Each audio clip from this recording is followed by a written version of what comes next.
Oh Jesus, what was that? I just heard a dog bark, and then the next thing I know, I was out, and when I woke up, I heard the end of Fire Woman by the Cult. So I hope I don't know what happened then. I seem to have lost about 15 minutes of time. I just don't know what happened then. I'm in a bit of a mess here, psychologically and emotionally. I don't know what happened. I have Adam here from Glasgow, and he's going to come on, and we're going to have a little chat here. I need him to give me back up for the next 20 minutes or next half an hour or so until the next segment. Adam, are you there? I am, and I have only one thing to say. Okay. When Irish brains are fluoridated. Oh my God, that was in stitches. That was brilliant. I don't know what that means. I don't know what that means. I must have been channeling. When I'm channeling, I think you're channeling. I'm not aware. Yeah, you're channeling. When Irish brains are Florida. Yeah. Well, I want to get you on. We're going to do a big show on this, possibly, actually around Christmas or maybe afterwards, if we're still here. But another chemical that's being used on the brain to alter consciousness. And we've been talking about this.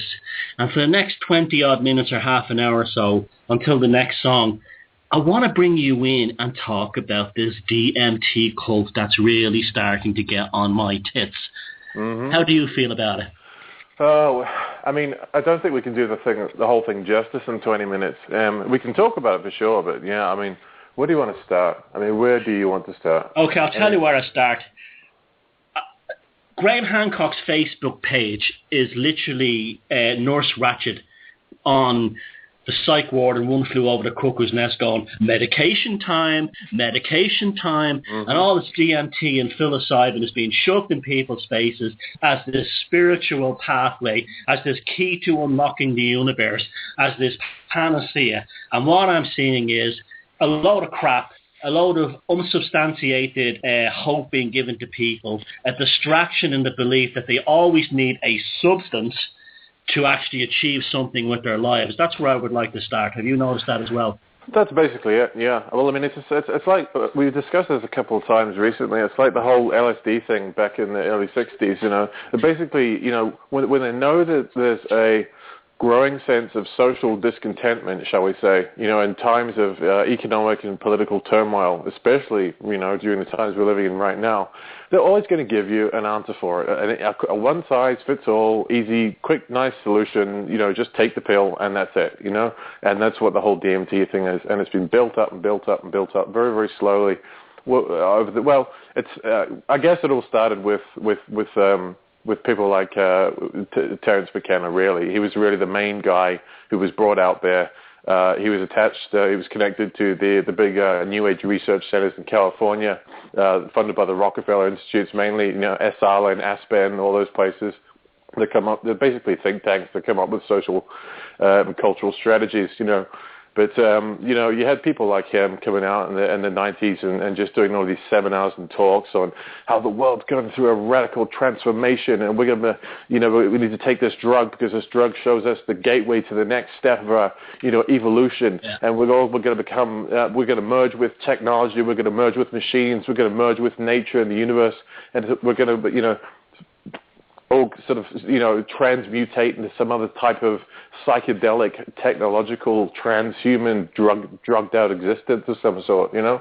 And so he I mean, obviously we know now, I mean, I always had my suspicions about him, but we know now that, you know, he was basically a federal agent, you know, much like a number of other people, like Tim O'Leary basically was back in the 60s, you know? He was being Leary had no doubt to me was always an agent. He just But I have to say that the Terence McKenna thing did knock me for six. I didn't expect that, to be honest with you. Yeah, I mean, with Tim O'Leary, it was the same thing. I mean, basically what they did is it takes too long to go back into the whole history of the whole LSD thing, where it came from, and, you know, how it started to sort of come out and grow into the sort of the mainstream. But basically, you know, what they needed was they needed somebody to come out and validate it. They needed to come out and somebody to come out, some authority figure, some star, to come out and validate it and say, hey, this stuff's actually really good. And so what have they got? They got doctor, guy with, 2 letters in front of his name, a PhD, an authority figure, a messenger of the system, to come out and say, with his white coat on stage and say, hey, LSD is the way forward. It's the way out of the war. We can stop the Vietnam War. We can stop the political corruption and all the rest of it if we just take LSD and just roll around the field having sex all day, and listening to hippie music, And basically the DMT thing is just basically LSD 2.0 as far as I'm concerned. I totally agree. And there's a whole bunch of people who are all connected, most of them, not all of them, but most of them are connected in some way to the same research centers that started the whole LSD program. And there's a whole bunch of other people who have gotten on board, people on popular culture, people I've mentioned in previous shows, like you got Daniel Pinchbeck, the guys he runs that website, Reality Sandwich. Very, very, it's like super, like amazing, like militantly liberal, like stuff about. Yeah, he gives me the heebie-jeebies. That guy, I don't like. Yeah, that guy is. I mean, I wouldn't trust him if I asked him the time of day. Sorry to Daniel Pinchbeck cult members, but that's just how I feel about the guy. Well, the guy I don't feel comfortable listening to him. He's very unnerving. He also writes for the New York Times for one, which is that's a CFR controlled paper. That's a Council of Foreign Relations. That's basically like their monthly magazine in a way. Especially like he's one of the Project Camel Toe crowd too. Yeah, exactly. Project Camel Toe. Yeah, exactly. But of course, that's basically like a CIA newspaper. A CFR newspaper, basically, especially the New York Times bestsellers list, which where you'll always see people like Graham Hancock's books are always in the top 10, or people like that, and Richard Hoagland, David Wilcock, they're all on the New York Times bestseller list, and all these guys, they come out of the woodwork, and they're all sort of different backgrounds and stuff like that, but it's all to promote the same idea all over again of LSD. Basically take this drug, go off into la la land, and just become a dribbling idiot rather than actually, be a sober, critical thinker. Look at the socio-political issues of your day and the things that affect you and your fellow man in your daily life, and do something about it, or try to affect some kind of positive change. No. Don't do that. That's too hard. That requires thinking. That requires looking at oneself. That might require a bit of pain. That might require a bit of, critical, analytical thought. No. Just take this drug and just be happy. Just go and be a perpetual child for the rest of your life, and live in some kind of psychedelic fantasy wonderland. Don't become a man. Don't become a woman. Just become a stupid stoner tea changer for the rest of your life. Yeah, exactly. Yeah. Now, in defense of Graham Hancock, unlike say McKenna or Leary or Pinchbeck, he actually has a good body of work behind him. I love Fingerprints of the Gods. That's super work. And I've never met the guy, but by all accounts, anyone I know and met him said he's an absolutely lovely chap. He's like an absolute really nice guy. I don't doubt that. Is he an agent? Is he working, or is he a junkie who's just found a new fix? That's what I'd like to know. Well, that's the thing. You can never tell, and it could be something in between. Because people can be guided. I mean, he may have absolutely no formal ties to the establishment or any type of think tank or intelligence group or whatever. He have no official or formal ties to them whatsoever. But he can still be nudged in a certain direction. If they say, right, this guy's a prime target, he could be useful. We could use this guy and his popularity and his following and all the types of ideas that he promotes. We could use him. If we nudge him towards the whole DMT idea and get him starting to, talk about DMT and put it in his books and talk about it in his seminars, we could use this guy basically as a cultural patsy. And he would never know it, He would just be introduced to the stuff. He'd be nudged in the direction. He might, he might meet a new friend who will introduce it to him. I don't know how he got started on the whole DMT thing, but it's probably a similar situation with David Icke, who we both agree is probably an honest, well-meaning guy, but who's been nudged in certain directions by certain agencies and certain groups, so that they would end up, becoming sympathetic to a certain cause, and in turn promoting that cause, so that all of their followers and the audience and the general public go along with it, Yeah, well, the way I see it is if the entertainment scene the movies and the cinema and the music business have their Bonos and their Geldofs and their Chers and their Martin Sheens and their Chris Christophersons pushing certain agendas. Yeah. Well, why wouldn't the alternative scene have it? Especially now that it's getting really big. So that's what these are. Like, you think now, you think of Russell Brand and people like Graham Hancock as being the Bonos and the Geldofs of this scene. Well, that's how you think. Exactly. I mean, do you think... Doesn't mean they're bastards. Well, no, Geldof's a bastard, but... He, of course he's a bastard. But you can see, Bono's a classic example of somebody who's been nudged up his own ass. Oh, exactly, yeah. Over the years. You know what's really interesting, though? About Bono is the fact that if you actually read the book American Psycho, and it's not mentioned in the film, but it's in the book American Psycho, there's actually a passage in that book with the lead character, what's his face? I've forgotten the name. Patrick Bateman. Yeah, he's basically, this is in the 80s in New York, and he's at a U2 concert. And basically he's sitting in the front row of the U2 concert, and he's having this massive revelation about how he relates to Bono and how he knows that Bono is one of him. He's, this is a psychopath sitting in the U2 concert, like basically applauding Bono because he can see by the way that Bono moves, by the way he acts, his body language, his eyes, his facial features, the way he sort of, all the things that you've pointed out in terms of being, red flags for psychopaths. Basically, the Patrick Bateman's character is sitting there, basically saying, "Wow, this guy really, he's like he's just like me. He's a psychopath. I really identify with this guy." And in the movie, they changed it to Huey Lewis. Yeah, that's right. An innocuous, like pop star. Yeah, exactly. Of course, because they could never bring that out in a big major film like The American Psycho. But I digress. It's just. Just to put this out there, I'm sure you don't believe. We don't believe Bono's a psychopath. We just believe that those traits, when he gets on stage, and his ego has run away with itself to the point where he acts like one. Yeah, exactly. I mean, I don't know whether he is or not. He certainly acts like one. Him and Geldof both act like ones, and Well, Geldof, I would be more inclined if it was to go down that route. I'd be more inclined towards him. Well, if you've actually, an interesting thing about Geldof actually is if you read, there was a film done called Starsuckers back in 2008, and it was basically like an expose on this whole celebrity culture thing and how, there's the cult of celebrity basically and how people have been sucked into it. And basically what they did is they exposed Bono and Geldof's Live 8 thing as being a total con back in the 80s and how the money was used as a method of, all the funds raised were used as a method of ethnic cleansing. And before the film was released, the director actually wrote to Geldof and said, right, I'm basically, I have a bit of a go at you in my film. What's your response? And Geldof wrote this massive, 50-page email back about, basically like rhapsodizing about how bloody amazing he was and how fantastic he was and all the great work that him and Bono had done. And the director of the film, Starsuckers, actually published it on his website. So people can actually go to this website. If you Google Starsuckers, the movie, and go to the website of that movie, you can actually download a PDF of a letter, an email that Bob Geldof sent to the director of that film, rhapsodizing about himself. And read that letter, and people can make up their own minds as to whether that guy's a psychopath or a sociopath or whatnot. I tend to think he is. Well, that's a good one. I'll be definitely checking that out. That's a great one. Now back to the DMT again. That was a good diversion. That's what this show was about. We jump around. Now, it's perhaps too much sometimes.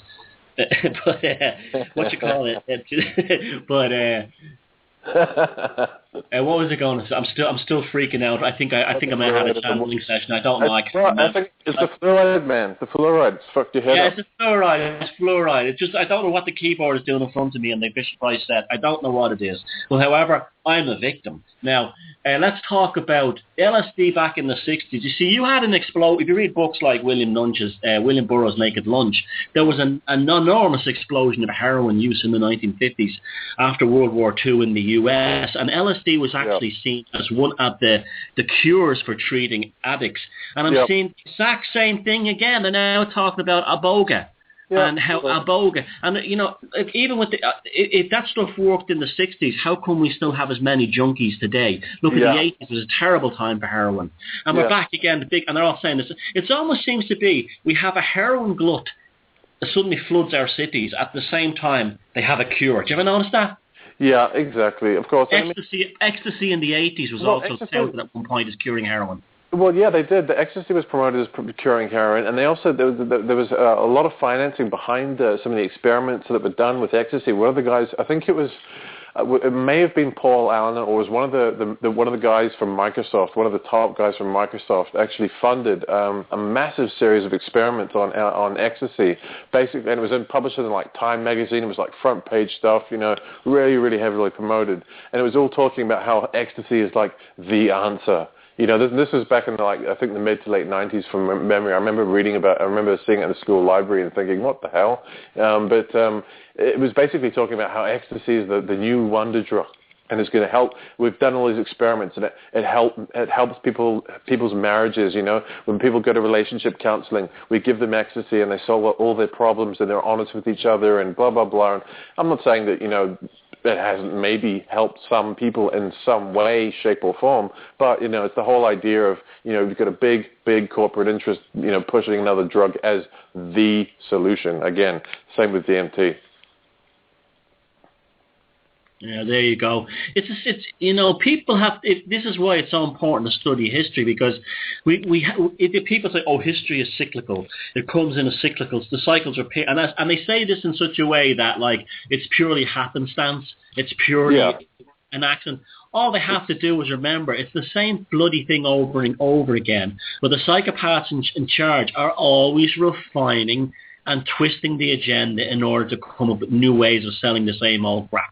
Yeah, why change a formula if it works? All you got to do is just refine the formula for each generation. You cater to each generation. You create the culture going forward, and then you just tweak your formula a little bit for that generation. So for the 60s, it was LSD. For the 70s, it was cocaine. For the 80s, it was ecstasy. The 90s was basically everything. It was literally just a mishmash of all drugs. And now, as we're coming into the last decade of the first decade of the 21st century, we've got the whole psilocybin, mushroom, DMT, ayahuasca thing coming back up. That's basically just LSD, ecstasy 2.0. It's just the latest version.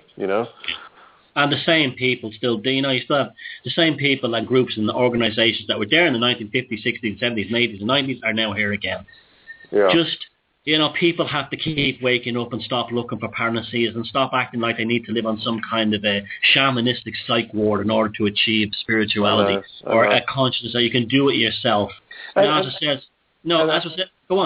I was just saying, and people should look at the people behind these programs. Look at where this stuff's coming from. Don't forget about the front men that put out there to promote this stuff. We can argue all day about whether they're pansies, whether they're real, how much they know, are they doing this deliberately. You can argue all day about that because no one can ever prove it for sure. Apart from a few small cases, like McKenna and O'Leary. But regardless, it's like what was I going to say here? I've lost my train of thought. Well, I'll segue something else. Maybe I'll jog your memory. Yeah.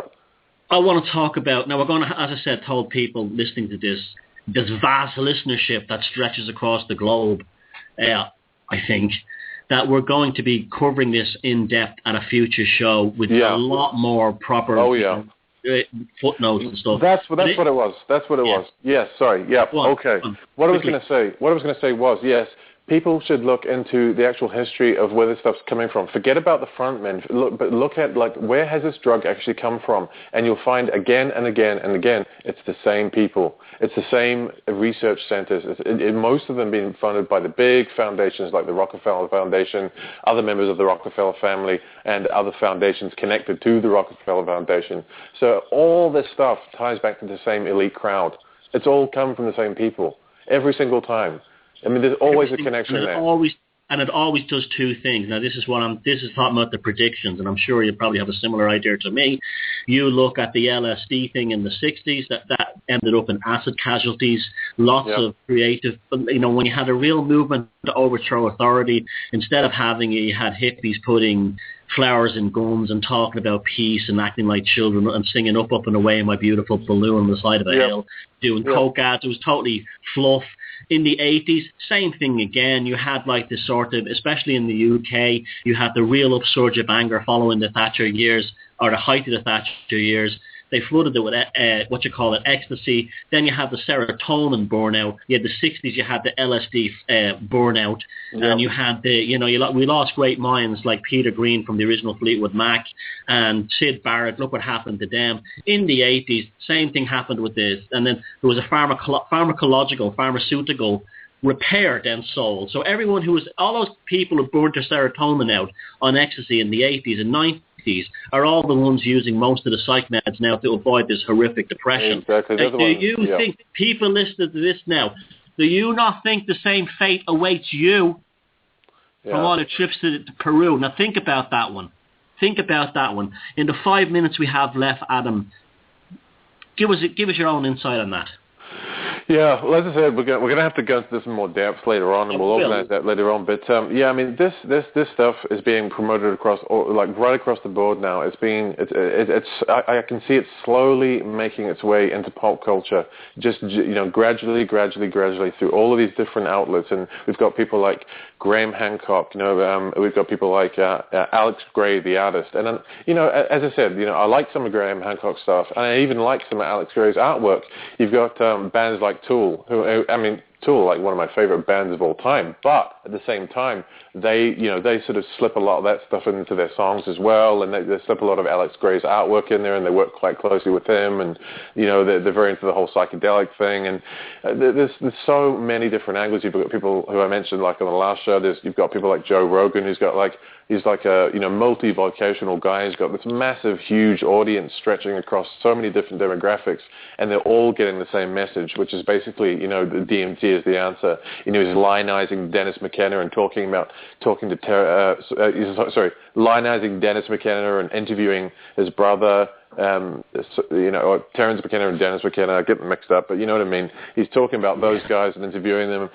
He's bringing all these people like Graham Hancock on. He's bringing Alex Gray on, and you've got so many of these other people. It's just, you can see that it's going to be the next big thing. It's being built up, and I think what we're going to see, this is my prediction anyway, is the establishment or the presentation, the unveiling of some new sort of hero, like a Russell Brand type figure, who really gets this idea out into the mainstream public and starts making DMT like something like like cannabis is or something like that, something that is so popular and that everyone knows about, and this no longer becomes like a subculture, but like much more of a mainstream culture. I think we're going to see that happening over the next couple of years. So that's my prediction anyway. They don't miss anything. These guys, they don't miss anything. No, they never miss a trick. They never miss a trick. I mean, they've done it. They've done it in the past. It's worked. You think you're immune to it, Yeah, and they're geniuses. They're geniuses. Yeah, they are. We're dealing with geniuses. We're dealing with mad psychopathic geniuses, but they're still geniuses. Yeah, it's very intelligent people. Very intelligent people who think and plan forward, decades in advance sometimes, And it's like playing a game. You're playing a game of chess, right? And you don't even know that the person you're playing against is 10 moves ahead of you. That's what's going on here with the culture. That's and the DMT and all the rest of it. That's always the way to deal with any psychopathic situation, that you're in the dark. Chessboard. It's 10 different moves that are coming in all different directions. Yeah, that's right. And the DMT is going to be the next big move, and I can see it being built up. And there's a whole bunch of ways and outlets and people and ideologies that are going along with that. But as I said, I think we'll have to we'll dedicate that to the next show, because it's there's so much information out there. I've got so much stuff on it. We have to get this show out, and we will, because we're the only ones, I think, really saying, hold on a second, and telling people to put the brakes on. Yeah. Not because we're a bunch of prudes, but because we know that it's not for everyone, and it's not for every situation. Listen, Adam, thanks again for coming on and helping and give us that little interjection while I recovered. No worries, mate. While I recovered from being the I know. channeler in the world. I am the greatest channeler in the world. You are. It must have been pretty. I am. I mean, it's channeling Bob Dylan, man. That was whoa. Wow. Oh, that sure was. It was Bob Dylan tonight. I have to listen back later, but it's like I have. Definitely. We have to accept that. That's an important part of my identity. That's Adam from cerebralrevolt.com, everybody. Thanks, Adam. We'll have you back on soon for a full in-depth talk on this. And take care of yourself, and thanks again, buddy, for coming in. See you soon, mate. All the best. Before the next section comes on, we're going to talk about this week's profiled artist. The next song is Susie and the Velocity of Now. Welcome back. The final stretch of the Velocity of Now. I'm your host, Thomas Sheridan, on the Type 1 Radio Network. Thank you, Steve, for doing the controls tonight. Thanks, Adam from CerebralRevolt.com, who just came in. That was Kissed Him For Me by Susie and the Banshees. We're having an interesting show tonight, ThomasSheridanArts.com. All the information you need about me is there, and my work, and hopefully you can get something from it. Hopefully you're enjoying tonight's show. I always try to deliver an entertaining and informative package, because if I was listening to a radio show, this is the kind of radio show I would like to listen to. No fear porn. We talk about dark subjects now and again, but we transcend them, we understand them, we deal with them. We don't sit there being victims of them, because we do not have a codependency with the fear porn. We have only a codependency with your own intuition. Now, last week I did a profile on the American artist Charles Birchfield, and you all loved it, and I spoke about the American mysticism, and this week I wanted to feature another artist who's been an enormous influence on me, because if you can understand what art really is, you understand that it's more than just the aesthetic. It's more than just the visual presentation. It touches you at a very deep subconscious level, and you learn things from images. You learn how to emote your emotions in different ways, to function, to see things, to understand things. Now, I did a talk when I got back from Glastonbury a few months back where I said the English do Christianity very, very well. I'm going to talk about their version of Christianity. Joseph Arimathea, Glastonbury Tall, the Arthurian Legends, the Grail Mysteries. They do that very, very well. And I spoke about William Blake. If you go to my Facebook page right now, or my blog on ThomasSheridanArts.com, there's an article I've just published called Samuel Palmer in the Valley of Vision, the other English mystical romantic artist. And that's who I'm talking about this week. Another artist you need to know about, because when I found out about his work, it really inspired me on so many levels. Samuel Palmer is this week's featured painter, artist. Now, Samuel Palmer was a contemporary of both William Blake and William Mallord Turner, the two great British painters of the late Georgian, mid-Victorian era. He lived between 1805 and 1881, and he was one of the great English visionary romantic painters, landscape painter, printmaker, and he was a prolific writer, a very, very industrious writer. He was the son of a Baptist minister, and Palmer, like Blake and Turner, was also a Londoner who was his very first exhibit at the Royal Academy at the age of 14, so he was a child prodigy with very little training. He was actually painting images of churches in and around London. That's what brought him to the attention of the Royal Academy. He had no formal training, and his work is deeply moving and haunting melancholy with nocturnal landscapes of the beautiful county of rural Kent in the south of England, the Garden of England, a very beautiful part of the world. And there's a beautiful humanity and haunting dreamlike quality to his work. I posted some images there to show you that he tackled nocturnal and nighttime scenes, like Blake, in an abstract way and a surrealist way, years before these concepts came about, but in a very beautiful and human way. And I think there's a large esoteric undercurrent of Samuel Palmer's work that we never hear about. I have some books on him. His books are expensive to buy. I got the library here in town to order them. But I'm trying to decipher, I'm trying to look through his research to see if he was interested in esoteric matters. But it doesn't matter if he wasn't, because he kind of tapped upon that himself. If you look at so many of his nocturnal scenes, there's stars in very specific shapes. There's always the crescent moon, the rising moon, all these kinds of images. His most famous painting, well, one of his most famous painting is in a cornfield by moonlight. It's called Evening Star, which we know is Lucifer. But the crescent moon is there, a beautiful scene of a farmer with a staff going through the bales of hay or corn or barley, whatever it is, in Kent under a moonlit sky. These are very beautiful paintings. Now, he was also a proficient and very virtuistic landscape painter. He could produce masterful, stunning landscapes, beautiful, beautiful landscapes in the style of Turner. In fact, I think even Constable, but I actually viewed it better in some levels. His brushwork, well, I wouldn't say better, but I loved his approach was more interesting. In terms of his brushwork, had an almost pointillistic effect. And that was years ahead of its time as well. He was an experimentalist, but his drawings, his watercolors, and his prints are what I find the most interesting.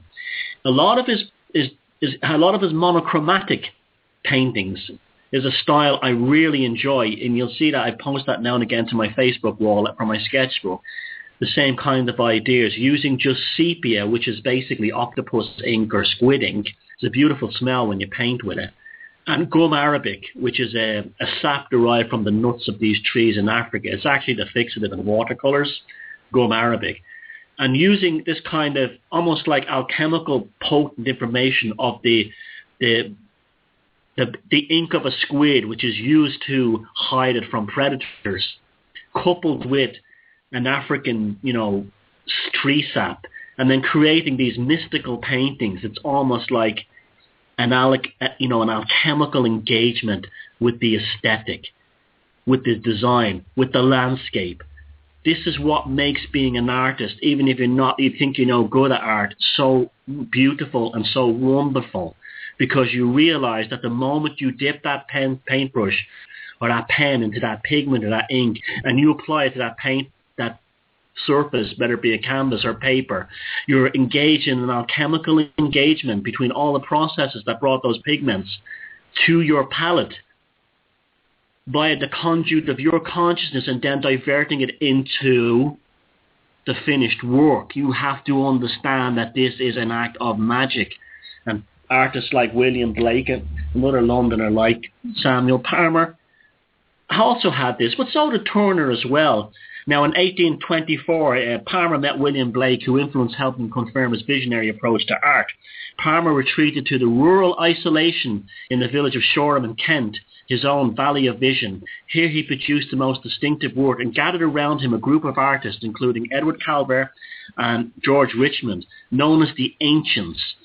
Now, these people celebrated nature. They celebrated the landscape. They saw magic in everything. They would walk down a country lane in Kent, and they would just simply be intoxicated by the magic of the natural world. They were having a psychedelic experience, folks, without having to go to Peru and embark on a ritual. They didn't need it. They could find it at home. You understand how important this stuff is? And this is what the ancients were about, walking through the landscape in almost a sense of youth. I've been there myself, walking through the countryside in a sense of almost euphoria at the beauty of this. Something like brings you where that you see the energy pouring out of every pore of every living organism that's living, breathing, waving, moving, flashing, turning, flying around you. You can do it without the DMT, the LSD. You can do it. And these guys were doing it. These guys called the Ancients. Now, Palmer married in 1837, and on his 2-year honeymoon in Italy, his style returned to intensely coloured watercolours, which was an obvious spiritual connection to subjects, but there was also the watercolours back then. It was hard to get paints, certain pigments, because of the Napoleonic Wars, particularly cobalt blue. And when the Napoleonic Wars ended, one of the reasons the artists went on the grand tours of Italy and Europe was to get their hands on pigments such as cobalt, which was a blockade from Germany on cobalt by the French, the Napoleonic Empire. So that's probably also why he introduced more colours into his art. His style immediately turned to intensely coloured watercolours with an obvious spiritual connection to his subjects, very spiritual. The striking watercolour, A Cornfield by Moonlight with Evening Star. Now you think of that, you have the cornfield, right? You have the green man, John Barleycorn. Listen to this now. By moonlight, and it's a crescent moon, an evening star. And you telling me this guy had no esoteric knowledge to pick those three subjects and then have a guy carrying a staff who's very much like he's almost like the hermit in the hermit card? Absolutely he did. I haven't found the proof of it yet. 2 years ago, I went to the Tate Britain in London, and my friend Jerry went with me, and we went. They didn't have any Samuel Palmer's originals on display because of their delicate nature, but they had some of his prints, and then an interesting thing on printmaking, which Jerry found very interesting. It was very interesting. The next day, I had some time to kill, so I went back and I went to the print gallery in the Tate Britain, and they were very nice people there, and they let me in, and I got to actually see some of these paintings firsthand from the archives. They couldn't have been helpful enough. But again, I was looking for something to indicate that maybe he had an interest in the esoteric. Of course, I didn't have enough time, and they probably wouldn't have, unless I was an academic, give me access to the other work, to the archival work. But again, there's something about that watercolor when I first saw it. This guy knows this guy is in the know. And anyway, A Cornfield by Moonlight with Evening Stars, one of his finest works from a Shoreham period, and was acquired by the British Museum in 1985 after a public appeal. Samuel Palmer was active during a great flowering of British landscape painting in the first half of the 19th century. His work influenced many artists of the 20th century, including Graham Sutherland. Now, I'm going to read a quick article here from The Guardian. It's actually a review of a book, I found this online today, about Palmer called The Mysterious Wisdom, The Life and Works of Samuel Palmer. And I want to read this to you because it gives you a good introduction. Again, go out. These books are all quite affordable. They're very cheap, I noticed. And no one really buys them on Amazon and book. Well, don't go Amazon. Go to Book Depository. Get the bookdepository.co.uk and get free shipping worldwide. But this is an article by Catherine Hughes in The Guardian from back in 2011. When the artist Samuel Palmer died at the age of 76 in 1881, he was just beginning to rally from decades of the doldrums. A humbuggy London solicitor had recently paid him to produce illustrations of two of Milton's minor works, and the commission, while hardly starry, had unleashed a kind of creativity that looked back to Palmer's glory days 50 years earlier, in images such as The Lonely Tower, which is a beautiful painting, done to accompany a line from El Pansereso. Palmer turns a rural Surrey scene into an unsettling Arcadia, complete with phantasmagorical night sky. For anyone who cared to look closely, and at the time there really weren't many who did, Palmer's last work was a reminder of how great and strange he once had been. And it really is true. This guy was way ahead of his time, just like William Blake was, just like Turner. Now, there's another painting by him. I'm just going to skip down through this article. It's called In a Shoreham Garden, and it's an absolutely beautiful landscape of a woman in a red dress underneath a flowering apple tree, and it is psychedelic as anything. And again, he didn't need to actually be on the sort of hippie psych meds. He was actually there experiencing this and the beauty of this world. And she continues, in the wonderful In a Shoreham Garden, circa 1830, the pale apple blossom froths and bubbles in a way that would be positively alarming if it happened on it down a country lane. Meanwhile, the magic tree is 1830, as Campbell Johnson rightly says, a work of mad splendour, in which it is the artist's pleasure to paint rather than the bountiful Kentish harvest that becomes the real subject of his work. It makes you think of Van Gogh, an artist to whom Palmer would be later compared. Now, he had an amazing way of painting trees. His trees were like living creatures. They were almost like the Ents from The Lord of the Rings. He was the first painter I can think of.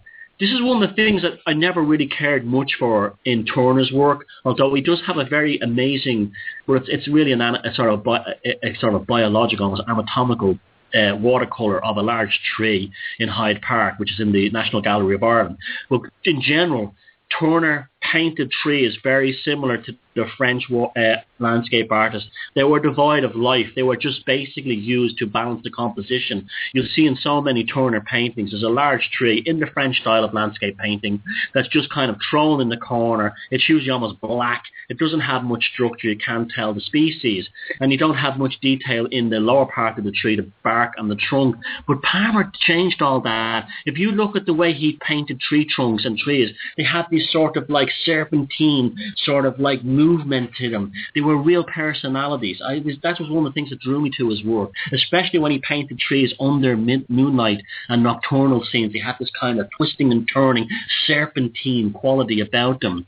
And continuing the article, the work that makes Palmer matter was done when he was in his 20s. He was part of a group that gathered around William Blake, his good influence, the elderly Cockney seer who had spent his lifetime pursuing his vision of a New Jerusalem. The youngsters called themselves the Ancients in recognition of the fact that they were in love with an art that felt as old as time itself. Taking their lead from Blake, they hungered for an austere purity of Fra Angelico, the chastity of Matenga, the innocence of Raphael. The rough and Gothic was to be preferred every time over the shilly perfection of the Renaissance. The arch-enemy was the Royal Academy, with its snippering academic painters still enthralled to the late Sir Joshua Reynolds, or Sir Sloshua, as he would become rudely known. You see, things don't change really, do they? Even back then, the great artists were rallying against the state-sanctioned conformity. I should do a show all on art one day. Maybe I'll get Gavin Kearney in for that. Led by Palmer, the Ancients founded an artistic community in rural Kent, happening on the village called Shoreham, where the rents were sufficiently low and the locals correspondingly accommodated. On fire with the wonder of nature, these mainly middle-class Londoners turned the Garden of England into the Garden of Eden, insisting on seeing God at work in every lonely tree or passing breeze. Campbell Johnson matches her prose beautifully here. She's reviewing the book, De Palmer's vision, making joyous noise as she describes him sketching out poetic landscapes where the peasants were plump and happy, the orchards full of apples and the sheep almost biblical. There's one painting he has where he shows a little boy, a shepherd boy who's asleep on top of his sheep at night, again under a moon, in the Kent countryside in summer. And it's a lovely, lovely painting. It's so sweet. It's like such, you can almost see how the shepherd boy loves the sheep and the sheep love him. He's not like disconnected from the animals. He's almost one of them. He's there protecting the lambs from the foxes. Visionary is an overused and undefined term, but it perfectly describes the way in which Palmer took the raw stuff of the real world and turned into something his own. It was also, of course, a gigantic fiction. The peasants whom he painted were living on subsistence, the sinister machine-breaking Gaussian Captain Swing stalked the impoverished agricultural southern counties, and the new poor laws were about to overrun the centuries-old system of parish relief in favour of the hated workhouse. Now, you see, this is the Guardian here for you, right? The poor laws came after this time. So when Samuel Palmer and Blake and the Ancients were painting rural Kent at the time they did, it wasn't too far away from the idyllic situation that they had painted. It really wasn't. The poor laws came later. This is your typical Guardian article. Even though it's a good review of the book, typical Guardian style, every single article in the Guardian has to be turned into a sort of a lefty editorial. That's not to say that these poor laws and the workhouse system didn't come in. I'm just saying, in defence of Samuel Palmer and the Ancients, that before the poor laws came in, it would have been not too far from that. Now, Palmer was also very affected by the death of his daughter. And there's also another scene he has where people coming out of a rural parish church, and it looks like almost like a wake. And the people's movement and their faces they look like people that have the life taken out of them. So he didn't always paint images of idyllic rustic peasants. It was different. There was a real soul there, just like William Blake was one of the first kind of artists to have an empathy for the poor and the downtrodden. He wrote that poem about the little chimney sweep boy chained in the rain, waiting for, to basically be a slave to be sent up a chimney. And then it's romanticized later on by, Walt Disney and Mary Poppins. They've done much more damage romanticizing things. But these artists, because of their celebration of nature, and because of the situation that they were in. And also we see this last week in Birchfield's work. He painted American workers in industrial Rust Belt America, but they're still peasants, in that sense. But they're peasants of industry rather than peasants of the countryside. And he painted them in the same way because he said they are a product, just like Lowry did in Manchester, in Salford. They are a product of their environment. And for that's what makes them beauty, because no matter if they're in idyllic countryside, industrial urban landscape, you cannot suppress the soul of a human being. That's why you don't need DMT to become spiritual. You can be spiritual in a factory town. You can be spiritual in a rural farming location. You can be spiritual in an office block. It's how you find and get out into that level of consciousness is how you do it. Once you realize that you can do it inside yourself, and by God you can, then you transcend. Then you don't need a third party or an elixir or a panacea to bring you there. Art is a phenomenal way of doing this. Understanding art. In my days, I was really like, whoa, you know, like when I worked in New York, I would go uptown and I would just like, I would literally take the afternoon off. I would say, I'm not feeling well, even though I wasn't sick. I would go uptown and I would go up into the, you know, the museums, the Metropolitan Museum, the Met, and just look at the Impressionist paintings. I would just sit there, and I would sit there in front of a Van Gogh painting, or I would sit there in front of, you know, a pointillistic Impressionist painting, you know, something by Sicily or someone like that, and I would just sit there for hours just staring at the brushstroke and getting lost in it. I can remember having an almost transcendental experience with a Monet painting of one of his haystacks, and just the way his brushwork was done, the background relief behind the haystack was brought forward and the haystack was repressed, and you don't see that in photographs. This is why you got to bring your kids to the art galleries. This is why you got to go to the art galleries. You got to see these paintings up front, because you don't get the same effect seeing them on your computer screen or seeing them in a book. You have to actually go see those brush strokes. And what you see then is that you realize that you are part of a continuum that goes right back through history. And this is why they're killing this art in the galleries and replacing it with all this you know, Charles Saatchi's shit. Because they don't want this because he has no emotional connection with beauty. He has an ownership connection with it, and if that even. But because people like that don't have a resonance with the beautiful things of this world, that they can't look at a flower and see beauty in it, that they can't look at a sunset. All they can see is all they could think about is like their yacht that they're sitting on when they're watching it. They assume that the rest of us don't see the same thing. Like if I was to say to someone like that, you know, I spent 2 hours in a museum, in an art gallery, looking at a Monet painting, just following the brushwork, they would think I was a loony, and yet they would be the first art snobs to, you know, to talk down to someone else. They'd say, it's just a painting of a haystack. What's the meaning of it? Well, motherfucker, that is the meaning of it. That is the meaning of it.